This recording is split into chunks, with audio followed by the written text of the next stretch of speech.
Doppelganger. I could feel him inside my head, burning, consuming, devouring. He crept through my entire body, dictating all that I did.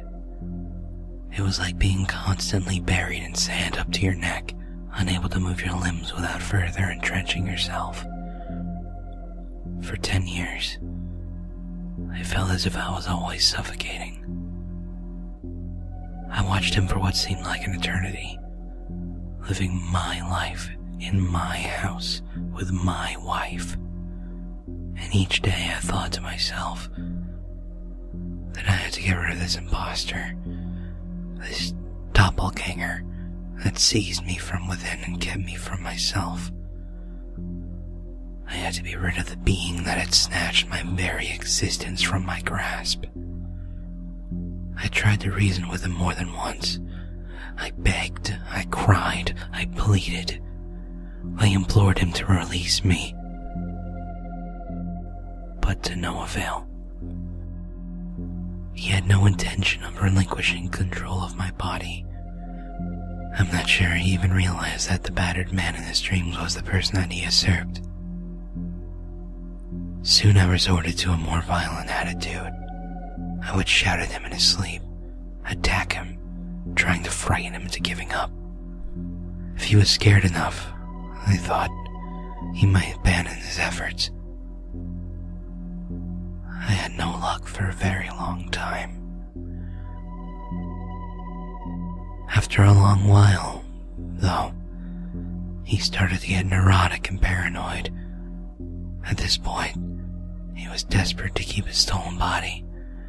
He would talk to my wife of nightmares, of the feeling that something was haunting him or trying to possess him. He spoke as if I was the problem. It didn't take me long to figure out that he was misdirecting her, that he was using my voice to speak lies. I persisted in my tactics, trying to scare him. It worked by inches. Every time I saw him in the mirror, he looked more exhausted and less well-kept.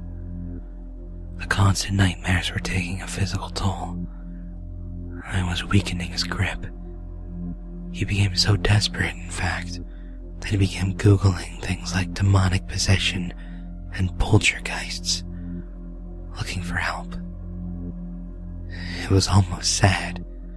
There's not a whole lot out there on how to rid yourself of the original tenant of a body.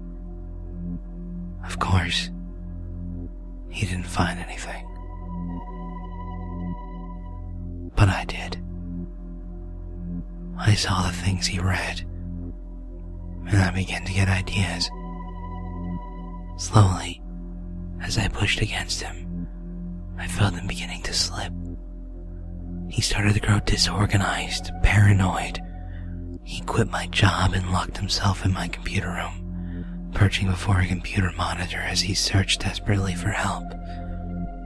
He ruined my life before I could get it back, spending months in that office with the blinds drawn. I think he was trying to discourage me, trying to convince me that the effort wasn't worth it. I had no more job, no more wife, no more money. But I didn't give up. I had spent too long trying. I was gaining ground by miles now. I acquired control of my physical faculties once more. I could wiggle my fingers or toes for moments at a time. After practice, I could speak again. And eventually I learned to walk. He couldn't keep me strangled. This morning I woke up to realize that he was gone. I had control again. I leapt to my feet and ran around the house in disbelief, tearing open the blinds and tossing things in the air, reveling in a sense of pure ecstasy. I ran a hot shower, enjoying the feeling of water on my back. When I emerged, I took a moment to breathe the soap-scented air, amazed that I was finally free. Still grinning, I wiped down the foggy mirror with a towel so I could shave. But stopped dead the moment the glass was clear. Please. My mouth was saying over and